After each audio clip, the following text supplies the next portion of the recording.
How do you define your sound? I would say I'm more of a, it's R&B meets hip hop. So I'd say urban R&B. Yeah. Yeah. So I mean I rap and I sing, so I'm trying to do both. But yeah, I would say urban R&B. So you're the only artist at the moment that's signed with Warner Music SA. How did that deal come about? Oh, it's actually crazy. I mean, I just came off a Michael Jackson tribute tour that I was doing for 3 years, and I told myself, I was like, I really want to do the music, and I feel like this is the best opportunity. I had 3 years experience of performing, theaters, big stadiums. I had some, vocal coaching, mic control and so on. So I decided, listen, let me take it further. And I mean, it's been about, I've been looking for a deal for about 5 years, and nothing came along until when was it? 2014. And it took a year for me to get signed by Warner Music. But yeah, I didn't even know there was a Warner Brothers in South Africa at that time. But it was actually through a good friend of mine who put my stuff forward to someone they knew at Warner Music. And next minute, they called me and they're like, "Yo, Ash, we'd like to have a meeting with you, sit down and, we love your stuff. We loving the stuff, we think we can work with it." And from there, it took about a year to get the deal, confirmed and signed on paper. So this has been a journey. Yeah, it's been long. It took some time, How different or difficult is it to do that transition from where you have regular work, singing other people's music, to where it's your music, your personal experiences, pen to paper? Is that a difficult transition, or is it just like, I can't wait to get started on my own music? I respect the stuff that I've done, but I'm done with that. It is, because my background is I'm a professional dancer by profession. So I'm trying to obviously lead my fans away from me knowing me as a dancer. I'd like them to know me as a full round performer. And it's a hard transition because it's on the come up as a musician. Not everybody's gonna book you.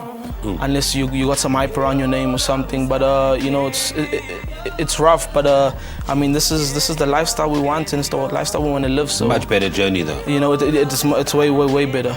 So you open up with everything else, working, being a dancer. You then eventually open up for Trey Songs at the Dome in August.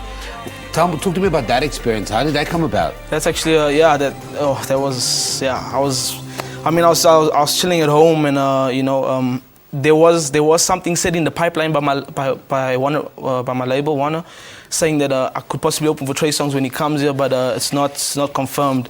And then I got a call one morning and they said, "Yo, Ash, you're opening up for Trey Songs. You need to be ready in a week." So you're doing flips, running through the walls. Basically.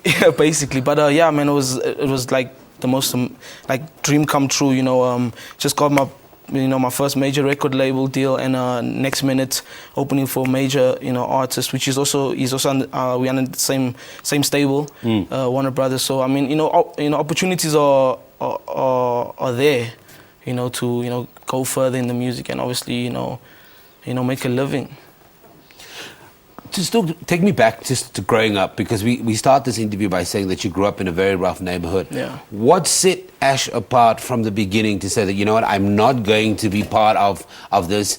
It was the dancing before the music and all that kind of stuff, but there must have been something. Was it the parents that threatened you? Was it family that insulated you against what was happening outside the door? The front door? I would say, I grew up in Newland's East, Hangburger Road.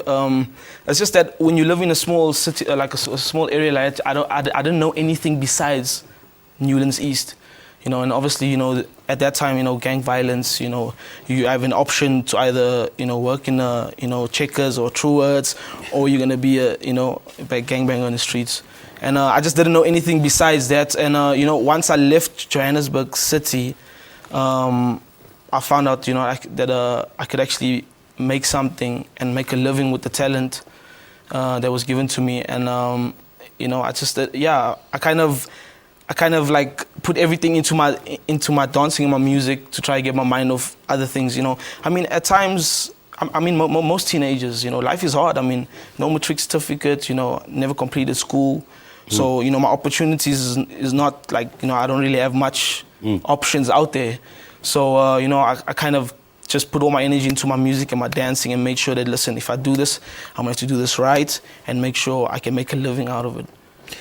At what point do you then go, do you know that you've got the talent? Because sometimes when we're nurturing and developing something, it doesn't always get endorsed by family and friends because they've got their own issues to deal with. At what point did you know that I can do this, I'm a good enough dancer, I could maybe travel the world, I can perform for people, and then the next step is I can be a singer and now I'm opening for Trey Songz.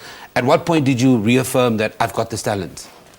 You know, like my grandfather used to tell me, is like, you know, if you don't believe in yourself, no one else will. So, you know, I just believed in myself, and I was like, you know, God gave me the opportunities that He set in front of me, not for any reason, but obviously for bigger doors to open. And I just believed in myself. I mean, you know, growing up, I didn't have the support from day one. I didn't have support, you know, in my dancing or my music, you know what I'm saying? So it was kind of hard for me because no one was there to say, oh, Ash, you know, it's so awesome, you're doing nice work, or your dancing is dope. You know, I mean, people don't really like to congratulate you on your come-ups, but rather on your flaws. And so, yeah, you know, it was a bit difficult, you know, without support. But I mean, I just, you know, I'd say believe in yourself and believe in your art, in your craft, and you know what you're capable of. So Temporary Lover is the debut single. It's doing okay. Who are you working with at the moment? When are we seeing the album drop, or are we going to do the single route, music videos, that kind of thing? Well, my album possibly could drop next year. Right now I'm trying to see, maybe get a couple of features for the album. But yeah, basically just, you know, performing, you know, pushing Temporary Lover. You know, people are loving Temporary Lover. I just want to say, yo, thanks to all the supporters who've been showing love for Temporary Lover. You know, it's been amazing. Yeah, man, thanks for, you know, obviously coming with me on my journey as well. But yeah, next year's big things I got planned for next year. I'm trying to set the standard and set a bar for R&B. Hopefully, you know, we can get at the Summer Awards, you know, R&B back on the award ceremony. Yeah, because people argue that R&B is a dying genre. And it's not. And there's just so many artists. Okay, quickly, new fans, new followers this morning, they're going to love your sound. Where can they go to find out more about you? Find out my page, Facebook page, that's Ash Music, that's Ash_MUZIK. You can find me on Twitter, Insta, it's the same, Ash_MUZIK. Okay, so that's our first music guest here in studio. He goes by the name of Ash. He does urban R&B and hip-hop, and he'll be here for 2 more performances. You can Google him and find out more. And as we said in that interview, he's the first South African artist to be signed with Warner Music South Africa. So we're going to see how high this young man can fly his own flag.